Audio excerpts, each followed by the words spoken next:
Bismillahirrahmanirrahim. Assalamualaikum warahmatullahi wabarakatuh. Innal hamdalillah nahmaduhu wa nasta'inuhu wa nastaghfiruh wa na'udzu billahi min shururi anfusina min sayyiati a'malina. May yahdihillahu fala mudilla lahu wa may yudlilhu fala hadiyalah. Asyhadu an la ilaha illallah wa asyhadu anna Muhammadar Rasulullah. Rabbi shrah li sadri wa yassir li amri wahlul 'uqdatam min lisani yafqahu qawli. Allahumma shalli ala Muhammad wa ala ali Muhammad kama shallaita ala Ibrahim wa ala ali Ibrahim wa barik ala Muhammad wa ala ali Muhammad kama barakta ala Ibrahim wa ala ali Ibrahim fil alamin innaka Hamidum Majid. Insyaallah pada pertemuan kali ini kita akan membahas materi ke-30 terkait dengan perang Uhud.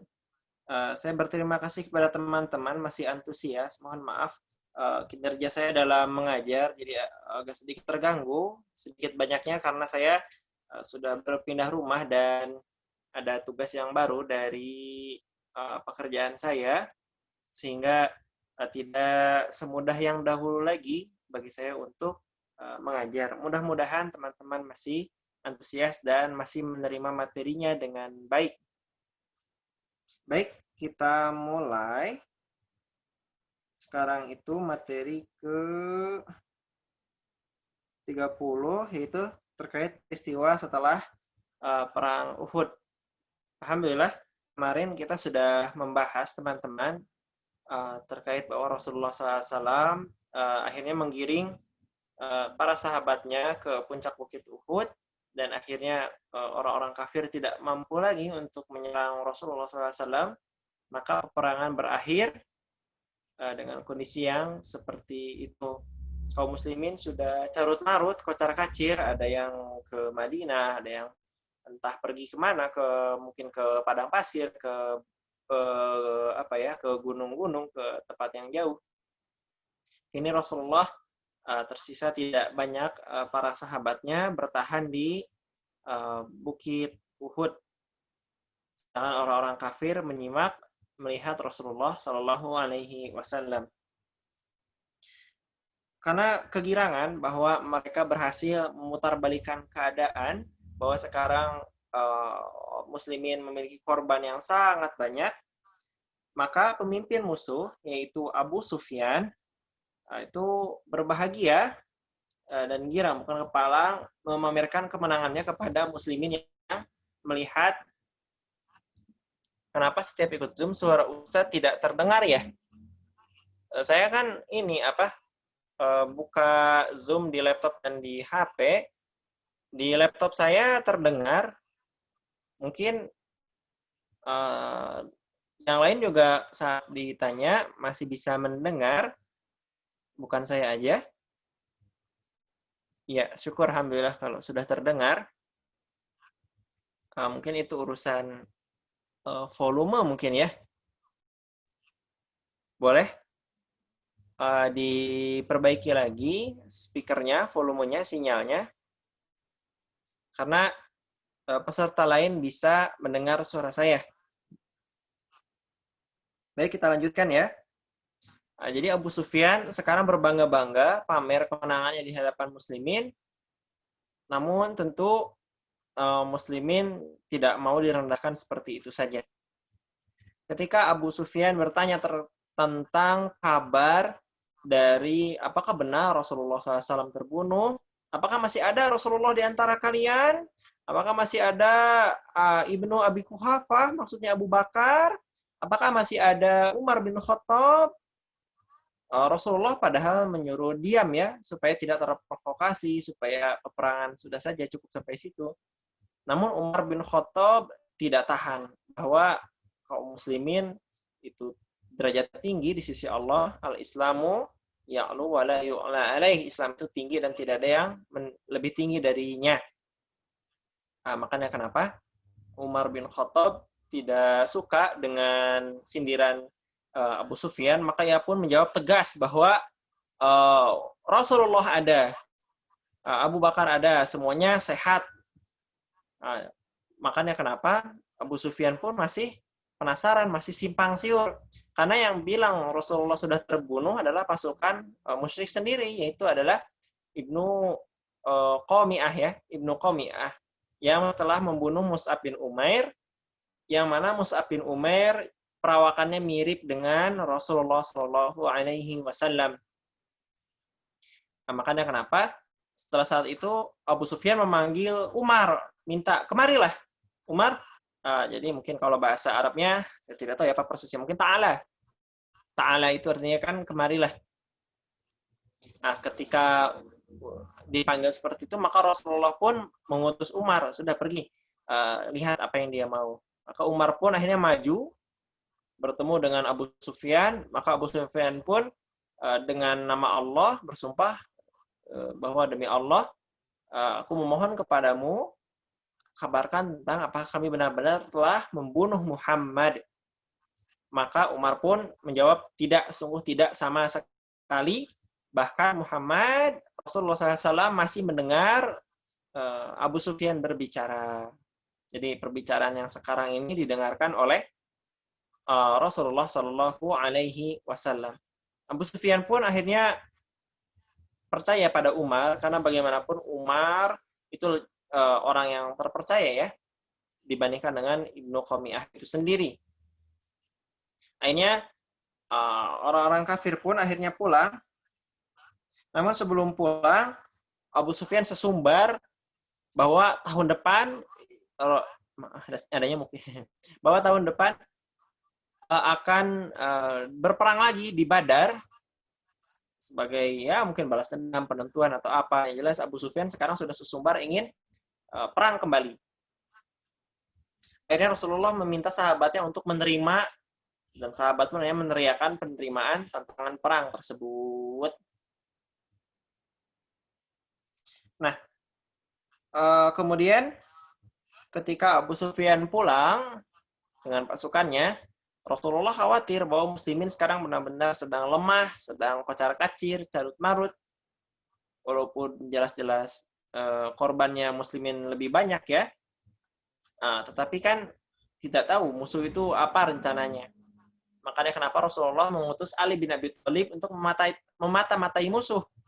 Kemana sebenarnya mereka pergi? Apakah pulang ke Mekah atau melanjutkan ke Madinah? Kalau pulang ke Mekah karena jauh perjalanan, maka yang dinaiki adalah unta.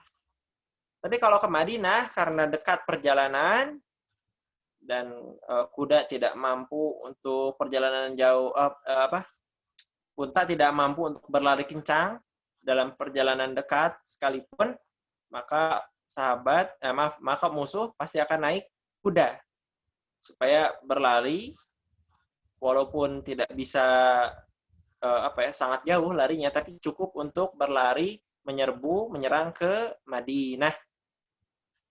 Dan saat diintip, dibuntuti, dimata-matai, ternyata musuh mengikatkan kudanya, mungkin diikatkan di unta-unta yang lain ya, dan pulang dengan naik unta. Ya, silakan live. Maaf ya kalau tidak terdengar, saya juga tidak tahu masalahnya di mana. Baik, dilanjutkan.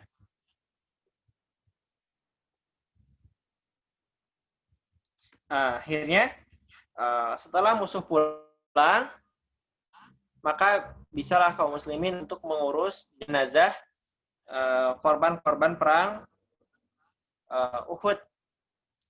Ternyata pas didatangi masih belum semuanya meninggal ya, belum semuanya syahid. Rasulullah meminta sahabatnya untuk mencari Sa'ad bin Rabi, ini ya, saudara yang dipersaudarakan Rasulullah ketika hijrah dengan Abdurrahman bin Auf. Ini saat dicari-cari, ternyata Sa'ad bin Rabi sedang dalam sekaratnya dengan luka parahnya. Maka disampaikanlah amanah Rasulullah bahwa Rasulullah menitipkan salam dan menanyakan kabarnya seperti apa. Ternyata Sa'ad bin Rabi Ansor ini ya, yang telah berjuang habis-habisan untuk menolong Muhajirin, menjelaskan bahwa ia sekarang sedang mencium bau surga. Dan tidak lama setelah itu akhirnya Sa'ad bin Rabi pun syahid. Kemudian ada Al-Usairim. Al-Usairim ini sudah kita jelaskan dulu peristiwa Bayat Aqobah, bahwa ia tidak mau masuk Islam. Namun ternyata di sebelum perang Uhud ia masuk Islam. Dan masuknya ia pada Islam tidak diketahui oleh muslimin secara umum. Makanya ketika ia sekarat, ia diminta untuk masuk Islam, syahadat. Namun Al-Usairim menolak, nggak mau, saya nggak mau lagi kayak gitu. Ya, akhirnya mereka bingung lah, kenapa kamu mau membela kaummu atau membela Rasulullah? Akhirnya dia dijawab bahwa ini membela Islam ya, maaf, Rasulullah membela Islam tentu karena keimanan pada Allah dan Rasulnya, kecintaan pada Allah dan Rasulnya. Akhirnya Al-Usairim pun meninggal dengan niat yang seperti itu. Dan akhirnya Rasulullah pun berkata bahwa ia, kalau benar seperti itu, maka dia adalah penghuni surga. Walaupun belum pernah sholat. Mungkin juga tidak pernah sujud sama sekali. Jadi ternyata masuk Islam seseorang, apalagi meninggal dalam keadaan syahid, maka pahalanya sudah sangat besar. Dia masuk Islam sebentar, tapi mendapatkan hal yang sangat banyak, yaitu mati syahid di jalan Allah SWT. Adapun pasukan lain yang tewas adalah Kuzman. Namun ia ketika dikabari akan kabar baik, ya, diberi nasihat yang baik oleh sahabat-sahabat tentang surga, maka ia membantah. Enggak, saya enggak masuk Islam atau berperang demi Islam, bukan. Saya berperang untuk kehormatan kaumnya. Jadi memang fanatik terhadap kesukuan itu masih ada. Jadi dia pun mungkin belum masuk Islam juga ya. Nah, dia hanya membela kaumnya saja. Itu sudah pernah kita bahas sebelumnya, bahwa sesama kabilah itu fanatiknya, ya Allah, kuat sekali. Nah, akhirnya ketika luka semakin terasa sangat menyakitkan bagi Kuzman, ia tidak kuat menahan, ya entah sekarat, entah apa ya, akhirnya dia malah membunuh dirinya sendiri. Dan akhirnya dikabarkan pada Rasulullah, dan dikabarkan Kuzman masuk neraka. Ya, jadi ahli neraka. Walaupun Kuzman membunuh 7 atau 8 orang musuh. Banyak banget ya. Kan korban dari pihak musuh itu kurang lebih sekitar 37 orang. Berarti seperenamnya itu dibunuh oleh Kuzman. Bukan seperenam, bahkan mungkin seperlima ya. Jadi kesatria hebat. Tapi ternyata dia berperang atas dasar kesukuan, atas dasar kebangsaan. Jadi jangan kita tuh berperang atas dasar kebangsaan, nasionalisme. Mati dalam keadaan seperti itu bisa statusnya masuk neraka. Karena kalau kita berperang, berjuang, beribadah, semua inna sholati wa nusuki wa mahyaya wa mamati, hidup dan mati itu untuk Allah Subhanahu wa taala. Jadi kecintaan kita kepada sesama bangsa, kepada sesama manusia itu harus didorong oleh niat karena Allah yang memerintahkannya. Jangan sampai hanya karena nasionalisme saja, kemudian tewas di medan perang, maka walaupun dipuji-puji oleh segala bangsa, oleh seluruh tanah air, tetap saja ia berperang bukan karena Allah, mati bukan karena Allah, dan masuk neraka. Jadi hati-hati ya, menempatkan nasionalisme bukan sebagai tujuan, tetapi sebagai perintah Allah untuk menyayangi manusia di bumi, khususnya tetangga sendiri. Yang namanya tetangga sendiri ya sesama bangsa. Tentu pada muslimin harus lebih sayang daripada sekedar sesama bangsa. Oke, mudah-mudahan masih terdengar ya. Oke, kemudian akhirnya disolatkan para sahabat, satu jenazah mungkin 2-3 orang, ditempatkan dari yang paling saling mencintai. Jadi sahabat-sahabat yang dekat saling mencintai. Ya, terdengar alhamdulillah. Sahabat-sahabat yang saling mencintai, yang dekat, yang memang mungkin juga ya tempat syahidnya juga dekat, dimakamkan di tempat yang sama. Dan Rasulullah mendahulukan yang hafalan Al-Qur'annya lebih banyak. Nah, jadi makanya teman-teman lihat ya bahwa sahabat Nabi itu diukur kemuliaannya diantaranya melalui jumlah hafalan Quran, bukan jumlah rakaat sholat, bukan jumlah apa ya pada saat itu ya, pada saat pemakaman.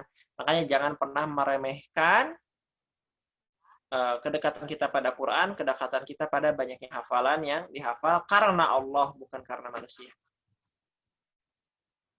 Oke. Nah, lalu di sini Rasulullah mengalami satu peristiwa yang belum pernah dialami sebelumnya, yaitu terisak-isak menangis.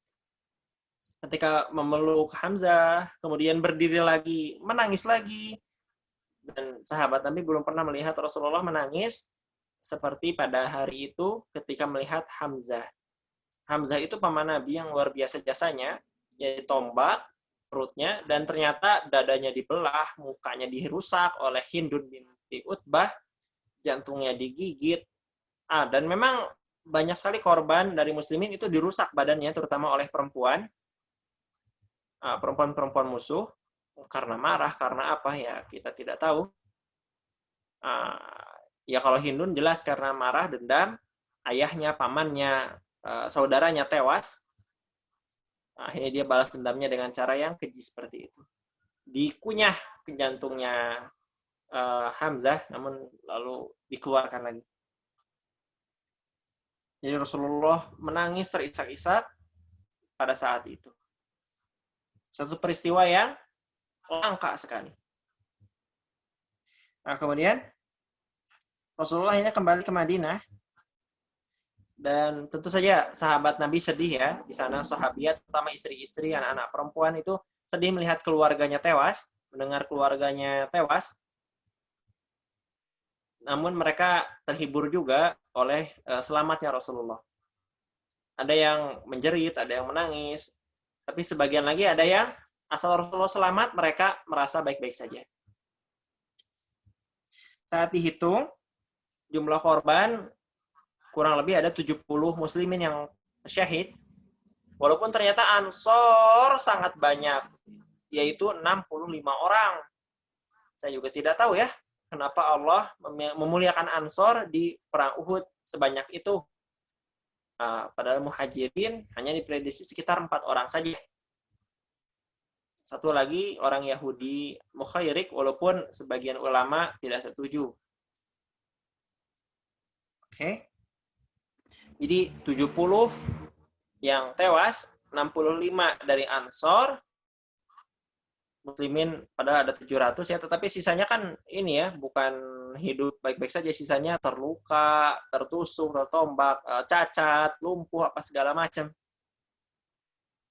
Nah, kalau dari pasukan musuh ada katanya sih 22 orang, kata Sirah Ibnu Ishaq. Ya, kalau tidak salah Sirah Ibnu Ishaq. Namun di Sirah yang lain dan para pakar Sirah yang lain menghitung ulang, kayaknya bukan 22, tapi sekitar kurang lebih 37. Jadi, perang zaman dulu gitu ya, korbannya sebenarnya nggak banyak-banyak amat. 70 dari 700 pasukan. 35 dari 3.000 pasukan. Tapi tetap pukulannya, kekalahannya, kesedihannya itu tetap nyata, tetap asli. Kalau zaman sekarang kan perang kayaknya mengerikan sekali ya. Berapa kalau tidak salah? Dulu waktu kekalahan Turki Utsmani pada Perang Dunia I, 1/4 laki-laki tewas. Itu kan banyak banget, 1/4 laki-laki yang ada di Turki. Nah, kalau zaman Rasul ternyata mungkin memang senjatanya juga lebih sederhana, pedang-pedang saja. Jadi korbannya ternyata tidak sebanyak itu. Walaupun tentu saja itu tetap sangat mencolok karena penduduk Madinah masih sedikit. Ya jangan bandingkan dengan kita lah. Kalau kita satu kota, kota Bandung, itu ada 3 juta penduduknya. Paling kalau Madinah, berapa ya? Paling 3.000 penduduknya. Jadi memang 1 banding 1000 ya, 1/1000. Iya ya. Ya kita tinggal di akhir zaman yang manusianya lebih banyak, tapi juga kita tinggal di pulau terbanyak populasinya di dunia, itu Pulau Jawa. Lebih banyak ya Pulau Jawa daripada Pulau Honshu atau pulau yang lainnya. Ya ini sedikit tambahan ya. Jazirah Arab, khususnya Saudi Arabia misalkan, penduduknya paling 30-an juta. Pulau Jawa ada 140 juta. Nah, jadi makanya dakwah di Pulau Jawa mudah-mudahan yang dapat hidayah banyak. Misalkan kayak negara Kanada. Kanada kan gede banget tuh. Itu penduduknya cuman berapa? 30 juta. Ya Pulau Jawa berarti 4-5 kalinya. Ya Jawa Barat saja ada kurang lebih sekitar 40 juta. Berarti Jawa Barat dibandingkan dengan Kanada lebih banyak penduduk di Jawa Barat. Nah, makanya kenapa kita gencarkan dakwah karena mudah, insya Allah. Nah, muslimin akhirnya dalam keadaan genting. Gentingnya bagaimana? Karena mereka baru saja mengalami kekalahan, maka bisa jadi orang-orang Mekah balik lagi untuk menyerang Madinah, untuk merebut Madinah secara langsung ya. Atau bahkan orang-orang Yahudi atau orang-orang munafik memberontak, maka itu akan sangat merepotkan karena muslimin sedang lemah, sedang terluka berat. Makanya kenapa Rasulullah setelah pulang dari perang Uhud memerintahkan sahabatnya untuk siaga 1, siap berperang lagi untuk menjaga-jaga keamanan dari serangan manapun. Jadi ternyata selesai perang bukan istirahat, malah mempersiapkan diri kalau ada perang lagi.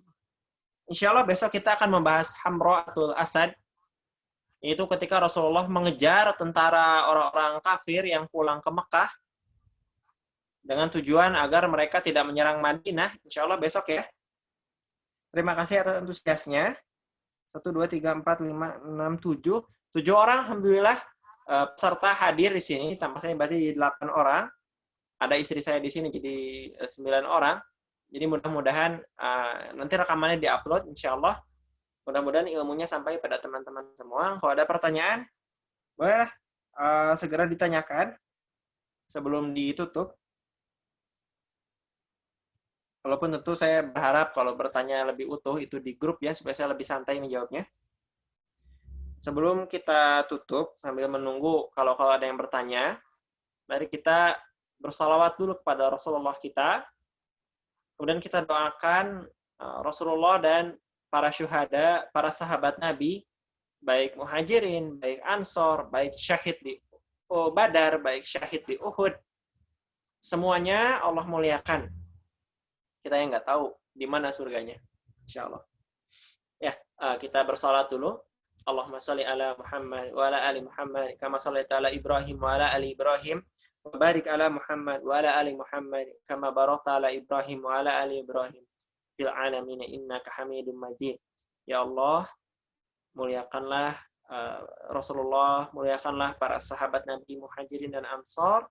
Ya Allah, muliakanlah para syahid di Badar, ahlul Badar, yang berperang di Uhud, dan terutama yang juga yang syahid di Uhud. Semoga kita semua bisa reuni dengan mereka semua, karena insya Allah kita semua mencintai mereka. Amin. Allahumma amin. Kita mudah-mudahan reuni ya. Nah, mari kita tutup dengan hamdalah. Kalau tidak ada yang bertanya.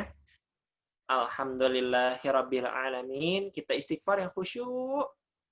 Astagfirullahaladzim, astagfirullahaladzim, astagfirullahaladzim. Kita tutup dengan doa kifaratul majlis. Subhanakallahumma bihamdika asyhadu an la ilaha illa anta astaghfiruka wa atubu ilaih. Yang benar dari Allah, yang salah dari saya sendiri. Terima kasih teman-teman sudah antusias. Assalamualaikum warahmatullahi wabarakatuh.